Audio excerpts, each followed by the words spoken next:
생존 우선순위 서바이벌 프라이어리티 2026년 4월 4일자를 진행하겠습니다. 부제로 전쟁이나 기업이나 재고가 이슈가 되었다라고 좀 제목을 붙여봤습니다. 구독, 좋아요 부탁드립니다. 오늘의 편집 내용입니다. 19분 연설 세계의 분노 안겨 중국 농객 후시진 미 트럼프 맹비난이라는 제목으로 최현규 중국 전문 기자라고 합니다. 뉴스핌. 중국 농객 후시진 전 황구시보 총편집인이 트럼프 미국 대통령이 이란 전쟁 관련 연설에 대해 전 세계를 속이고 시장을 파괴한 최악의 연설이라며 강도 높은 비판을 쏟아냈다. 베이징 시간 2일 오전 발표된 트럼프의 19분간 연설이 전쟁 종식에 대한 일말의 기대를 품었던 글로벌 시장에 찬물을 얹었으며 유가 폭등과 증시 폭락이라는 재앙적 결과를 초래했다고 지적했다. 그는 32일간 이어진 이 전쟁에서 미국이 완승을 거뒀다는 주장은 누구도 믿기 힘든 궤변이라고 1991년 걸프전이나 코소보 전쟁과 비교해도 현재의 이란 상황은 승리하는 거리가 멀다고 비판했다. 트럼프는 전쟁 목표조차 제대로 설명하지 못하고 있고 매일 말이 바뀌는 자가당착에 모순된 태도를 보이고 있다라는 마크롱 프랑스 대통령의 비판을 인용하며 미국의 전략적 혼란이 초래하는 국제사회의 피해를 지적했다. 실질적으로는 기존에 강경했던 전쟁 목표들을 슬그머니 철회하고 있다는 분석을 제기했다. 이런 주장의 구체적인 근거로서 후시진은 트럼프 대통령이 연설에서 향후 2 내지 3주 내에 전쟁을 끝내겠다고 공언했으나 이는 지상전을 포기하고 제한적인 타격에 그치겠다는 의미로 해석된다고 지적했다. 특히 호르무즈 해역 책임 전가는 많은 나라를 궁지에 몰아넣고 있다. 그는 전 세계인들이 트럼프 미국 대통령이 뭐라고 돼 있는지 잊어버렸네요.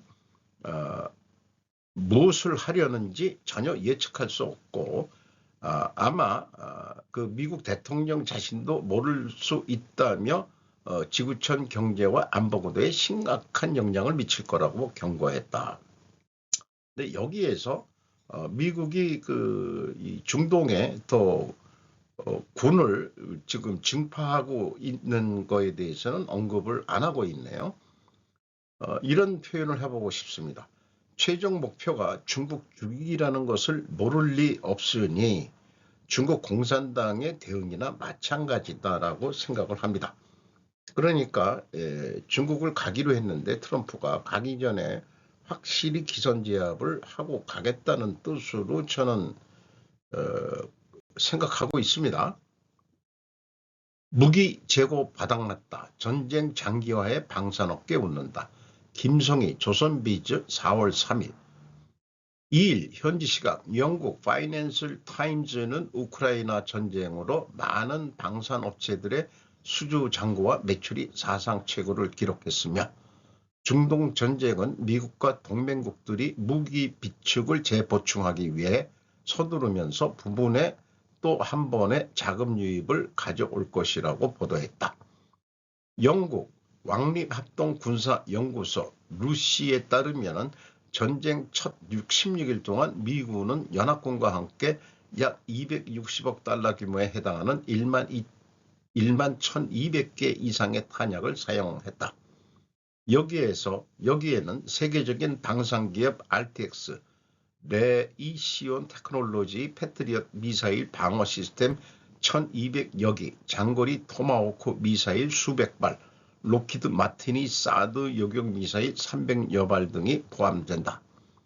톰 카라코 전략국제문제연구소 CSIS 미사일 방어 프로젝트 책임자는 현재 작전에서 소비되는 공격 및 방어 미사일의 수는 솔직히 말해 무서울 정도라며 이러한 자산은 태평양 지역에서의 갈등과 모험주의를 억제하는 데 필요하기 때문에 더욱 우려스럽다라고 말했다. 여기서 태평양에서의 갈등과 모험주의는 대만을 둘러싼 중국의 잠재적 위협을 의미한다. 이란 보복 공격에 대응해야 하는 걸프 국가들의 무기 수요도 급증하고 있다. 앞서 미 국방부는 지난달 19일 아랍에미리트, 쿠웨이트, 요르단 등 3개국에 총 160억 달러 약 25조 원 규모의 무기를 판매하는 계획을 승인했다. FT는 RTX, 로키드 마틴, 노스롭 그루먼 등 글로벌 주요 방산 기업들이 이 정책의 최대 수혜자가 될 것으로 예상된다고 전했다. 전쟁 수혜는 대형 방산 기업뿐만 아니라 중소규모 업체들로도 확산되고 있다. 패트리어트 미사일 한 기당 300만 달러 약 46억 원 이상이며 제작에도 수개월이 걸려 각국 정부가 보다 저렴한 대안을 찾고 있기 때문이다. 실제로 이번 전쟁에서 한국의 LIG 넥스온은 RTX의 패트리엇보다 비용이 낮은 중거리 방공 시스템으로 주목받았으며 천공2, 쌈2는 이미 사우디아라비아, 이라크, 아랍에미리트 등에 수출됐다. 스타트업 가운데서는 저비용 무인 전투 공격 시스템 루카스 드론을 개발한 미국 애리조나주 스코츠데일의 스펙트레웍스가 대표적인 수혜자로 꼽힌다. 이 기업의 드론은 이란의 사이드 드론에 대응하기 위해 개발됐으며 전쟁 발발 이후 미 국방부에 의해 중동 지역에 투입되고 있다. 이 밖에도 에어로바이런먼트, 언유주얼 머신즈 등 드론 업계들도 수혜를 입은 것으로 평가된다. 무기 수요 증가에 따라 투자 자금도 전 세계 방산업계로 몰리고 있다. 벤처 캐피탈 자금은 독일 뮌헨의 티탄 테크놀로지, 영국의 케임브리지 에어로스페이스, 라트비아의 오리진 로보틱스, 에스토니아의 프랑켄부르크 테크놀로지 등으로 유입되고 있다. 특히 이스라엘 방산업체 엘비트 시스템즈는 막대한 투자금 유입으로 지난달 중순 트라이브 증권거래소 시가총액 1위 기업으로 올라섰다.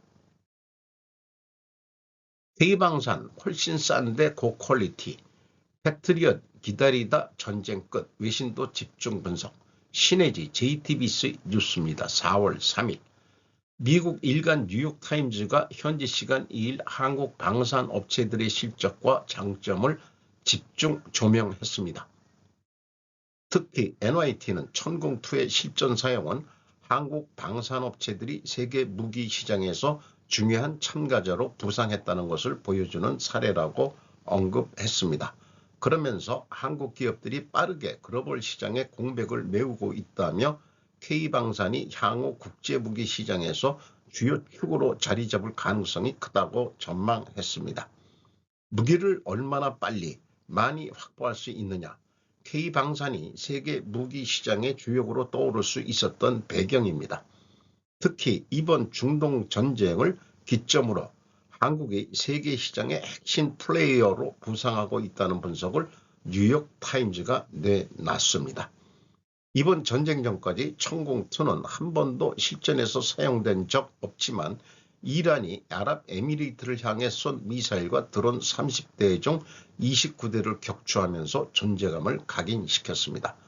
천공2의 가격, 패트리엇 미사일의 4분의 1 수준인 100만 달러 정도입니다라고 소개를 하고 있습니다.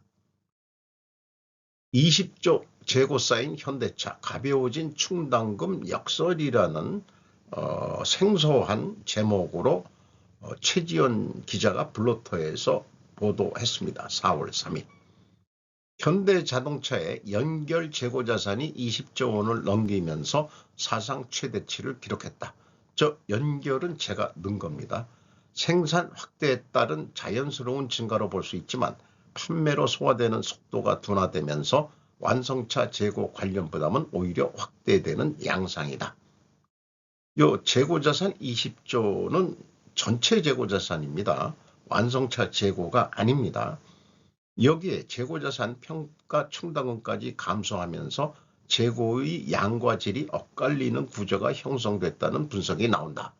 정의선 현대차그룹 회장 주도하에 추진 중인 멀티 파워트레인 전략 역시 재고 전략을 복잡하게 만드는 요인이다. 만드는 속도가 파는 속도 앞질렀다. 현대차는 현재 한국, 미국, 인도, 체코, 튀르키예 등 9개국의 생산 거점을 운영하고 있다. 생산 기반이 확대될수록 완성차와 부품 재고가 함께 늘어나는 구조다. 특히 2024년 가동을 시작한 미국 조지아 전기차 전용 공장 HMG MA는 초기 가동 단계에서 생산과 판매 간 시차로 재고가 일시적으로 확대되는 구간에 놓여 있다. 실제로 지난해 생산 능력 10만 대 대비 생산량은 6만 5,300대 수준에 그쳤다. 회전율 정체 속 충당금 감소, 엇갈린 재고 신호. 재고 증가의 배경은 일정 부분 설명되지만 재고 관리 효율은 별개의 문제다.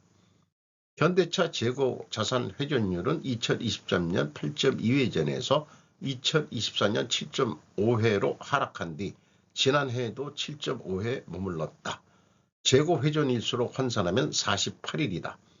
재고가 매년 쌓여가는 속도에 비해 판매 속도는 개선되지 않았다. 재고가 취재 주제가 되었는데 연결보다는 개별 분석이 정확히 판단할 수 있습니다. 그래서 제가 이미 분석을 해놓은 자료들이 있기 때문에 현대차의 가공비 배부 재고 자산은 3조 2,940억입니다. 전년보다 2,631억 원이 증가했고 가장 많이 증가했을 때가 2023년도 6천억 원대입니다. 전체 재고는 4조 9,918억 원, 약 5조 가까이 올라갔네요. 전체 재고는 1,081억 원이 증가했었습니다. 재고자산 평가 충당금 얘기가 나왔는데 전년보다 조금 줄었다는 얘기가 되거든요. 여기서는 그 환입을 잡았다는 표현을 합니다. 마이너스는 이제 그 충당 손실을 잡아가지고 재고 금액이 줄고요. 그래서 이 재고자산 평가 충당금이 줄었다는 것은 환입을 잡았다는 얘기가 되니까 이거 손실이고 재고의 증가는 이익의 증가 이런 거를 뒤에 가서 또 얘기하겠습니다. 그래서 2025년도에는 재고 매출 증가율이 거의 답보 상태인데 9% 증가했으니까 재고가 증가한 거 맞죠? 2024년도에는 1% 매출 증가인데 5%가 증가했습니다. 이런 것들이 좀 문제가 될 수 있겠어요. 그러나 재고 회전율로 봐서는 그렇게 많이 증가하고 있지는 않다고 생각합니다. 이 같은 흐름에서 재고자산 평가 충당금이 감소했다는 점을 주목할 만하다. 뭐 그럴 수도 있겠죠. 평가 충당금은 장부가 대비 실제 판매 가능 가격이 낮을 것으로 예상될 때 미리 손실을 반영하는 항목이다. 예컨대 10만원짜리 재고 상품을 8만원에 판매할 수밖에 없다면 차액 2만원을 충당금으로 적립하는 방식이다. 현대차 재고자산 평가 충당금은 2024년 말 4,344억 원에서 2025년 말 3,318억 원으로 23.6% 줄었다. 통산적으로 재고가 늘어나면 할인 판매나 가치 하락 가능성에 대비해 평가 충당금도 함께 늘어나는 경향이 있다. 현대차처럼 재고 규모가 역대 최대 수준으로 늘어난 상황에서 평가 충당금이 감소했다는 것은 회사가 보유 재고의 순실현 가능 가치를 전년보다 높게 판단했음을 의미한다. 회계적으로는 재고 가치 훼손 가능성이 완화됐다고 본 것이다. 지금 창고에 쌓인 재고 대부분은 결국 제값을 받고 팔릴 것이라는 자신감이다. 다만 재고자산 평가 충당금 감소를 재고 리스크 완화로 단정하기는 어렵다는 지적도 나온다. 평가 충당금 총액 기준으로는 감소했지만 항목별 방향이 엇갈렸기 때문이다.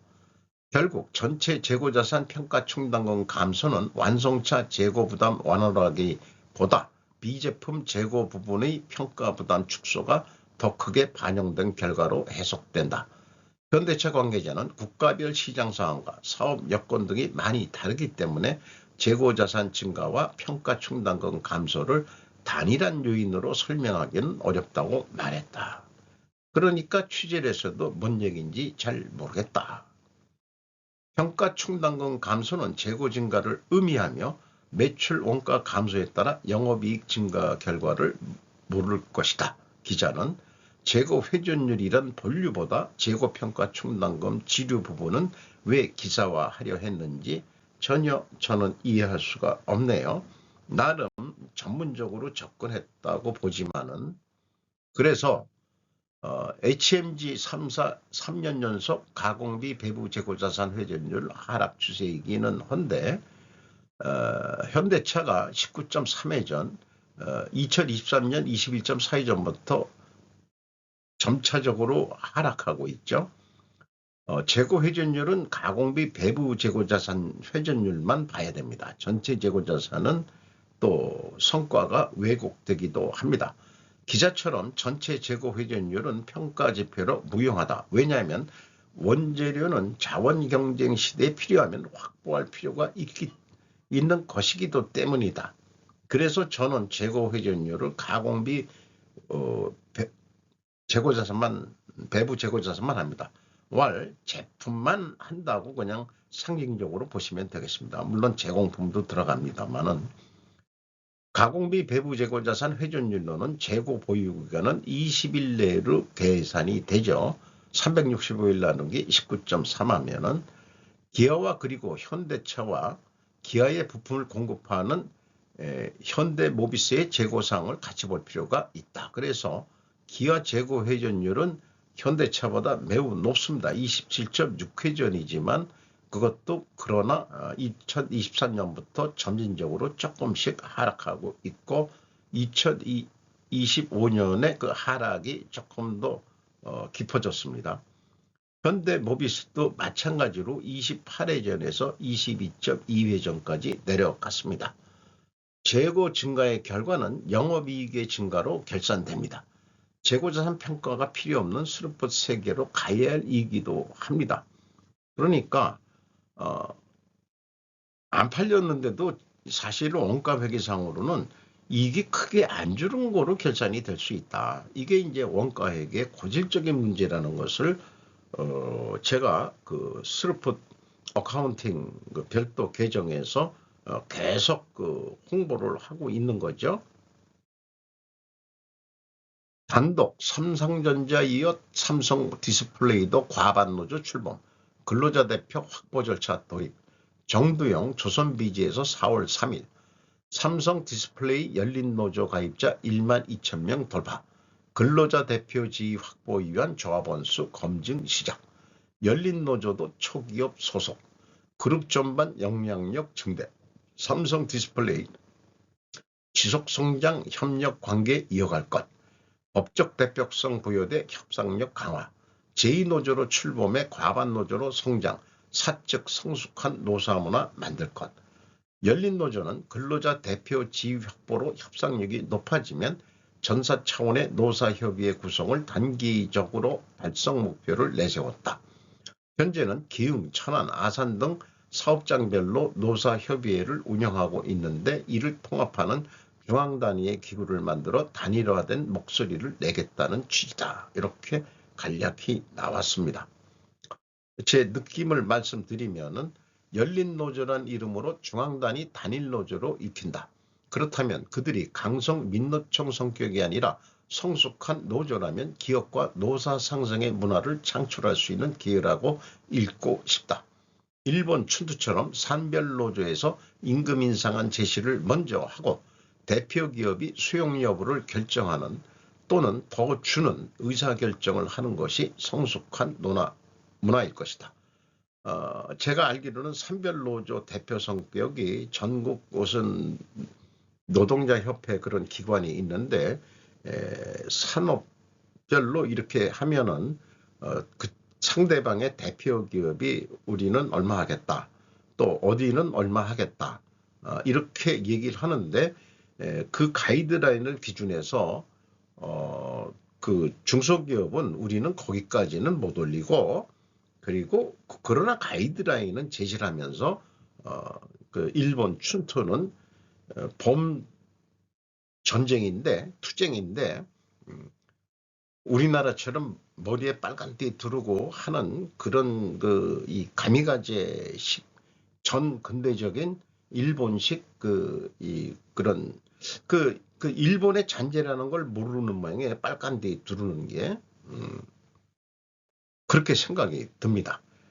어떻게 생각하면은 이 열린 노조의 이 일하는 사람들의 그 능력이 재무제표도 읽을 수 있고 또 그런 그 식견이 높아가지고 노조 대표는 뭐 일을 안 할 수도 있는 법이 있는지도 그렇으니까 그 회계 투명성 이런 것들을 좀 논할 수 있는 그런 높은 수준이 되면은 충분히 합리적인 임금 인상안 같은 것을 낼 것이라고 봅니다. 그래서 이 부분에 와서 착상이 되는 게 노조 애들한테 스루프 회계를 좀 가르쳐야 될 것 같다는 느낌이 들어가네요. 그런 아이디어로 노조한테 스루프 회계를 팔아볼까? 그렇게 분석을 해가지고 협상을 해봐. 진짜는 안 벌었고 그런 거 생각해가지고 이게 한번 그런 생각도 나네요.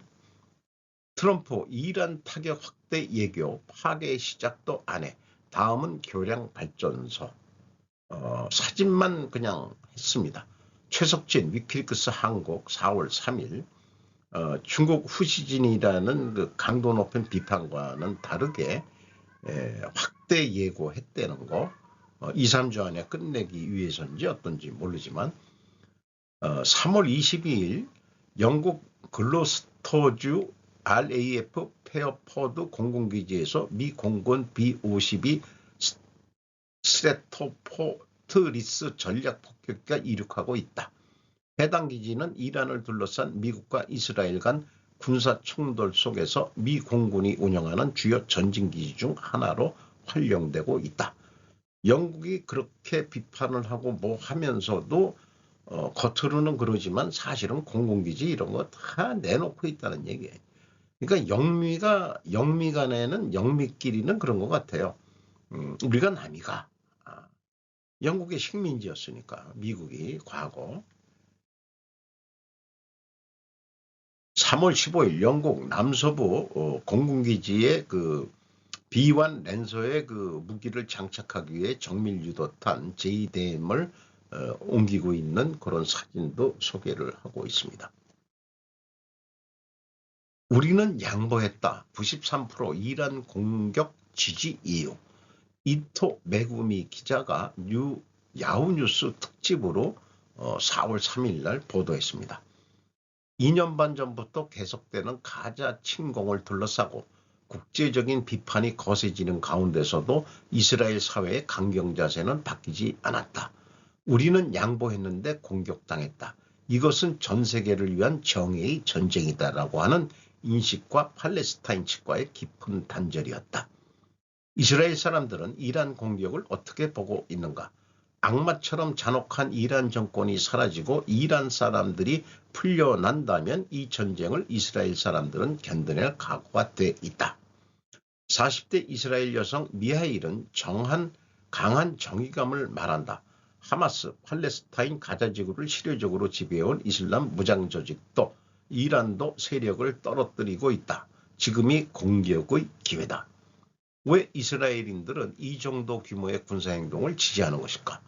이스라엘과 아랍 국가들 사이에 있는 섬나라 키프로스. 인구 90만 명의 나라에 약 2만 명의 이스라엘인이나 유대인이 생활하고 있다. 여기가 키프로스라고 하네요. 우리는 이미 양보했다. 전출인 미하일 40대 여성은 교육 관련 기업에 근무하다 10년 전부터 키프로스에 거주한다. 어머니는 폴란드의 홀로코스트 생존자다. 그녀는 아랍인과의 공존을 부정하지 않는다. 딸의 교제 상대는 이슬람 교도로 일에서도 아랍인과 관련된다. 그래도 가자 침공을 지지한다. 2005년 이스라엘은 가자에서 철수했다. 우리는 평화의 가능성을 시험했다. 하지만 하마스는 경제와 평화가 아니라 전쟁에 투자했다.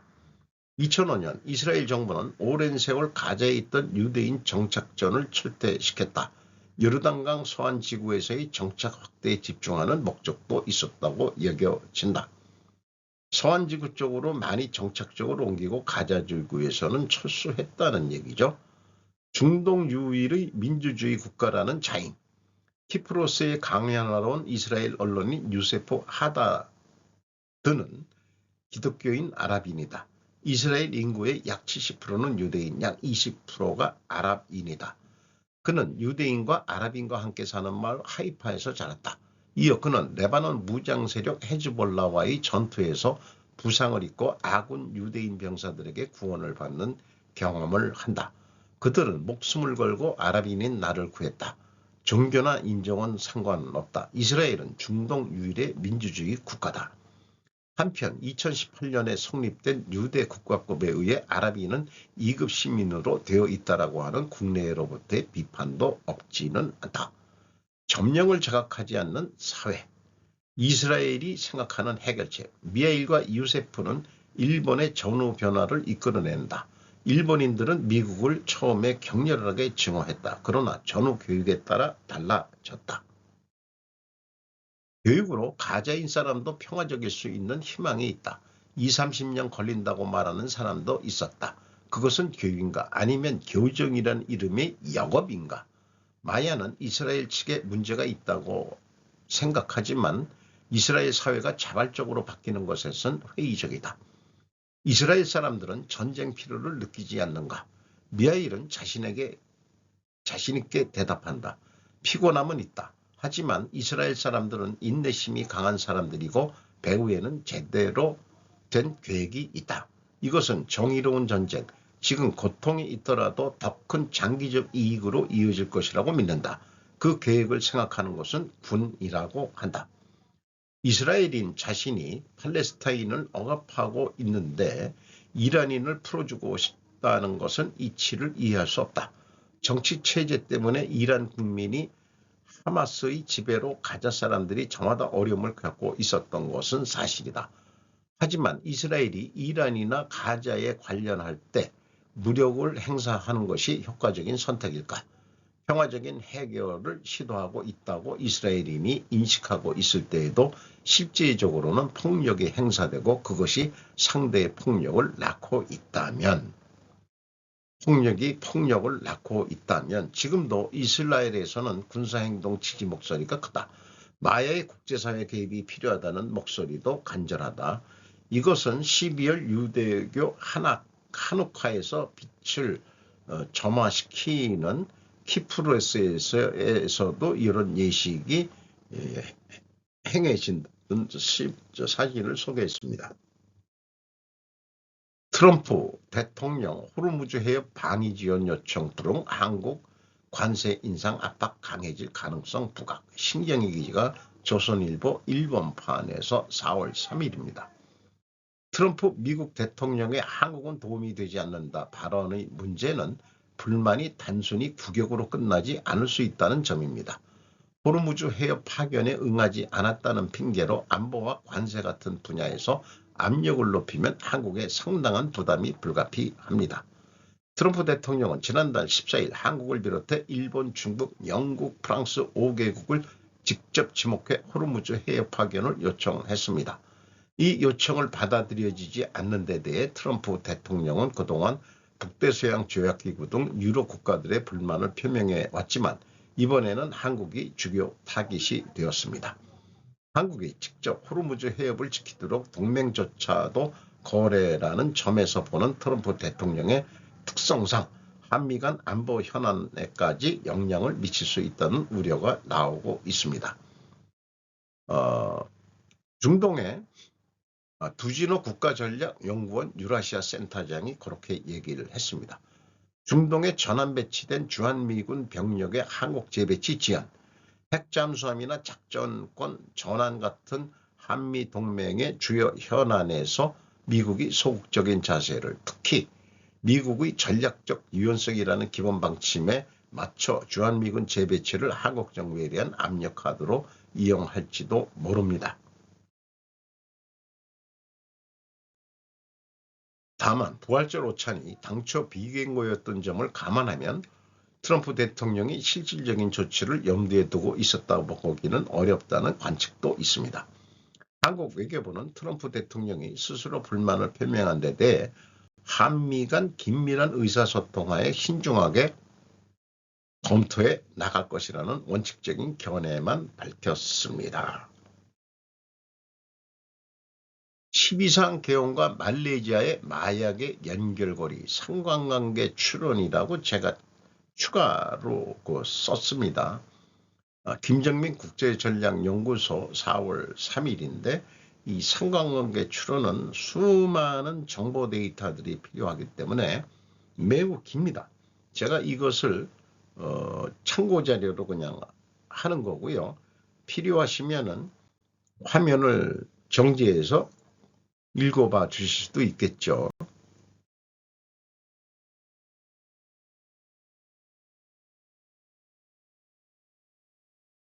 매우 길죠. 이걸 다 읽어가는 1시간이 더 걸릴지도 모르죠. 그래서 진행을 하면서도 댓글에 무슨 생뚱맞은 소리냐 또 비판하는 그런 댓글도 올라오고 하니까 꾸며진 내용이 아니다. 사실을 기반에 두고 내가 말하지 않아. 다 그 뉴스 근거를 다 대고 있습니다.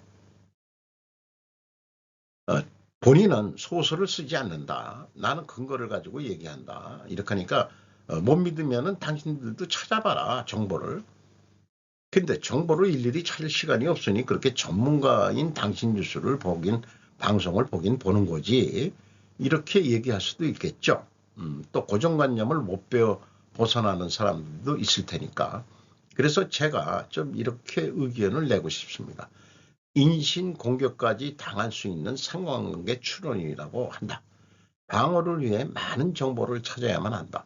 그러나 그 추론을 무용화할 수 있는 다른 사실이 하나라도 나타나면 그 추론은 부인될 수밖에 없다. 아까 그 제목과 같이 말레이시아 김건희 집안이 마약과 연루되어 있다는 거죠. 윤까지 포함해서.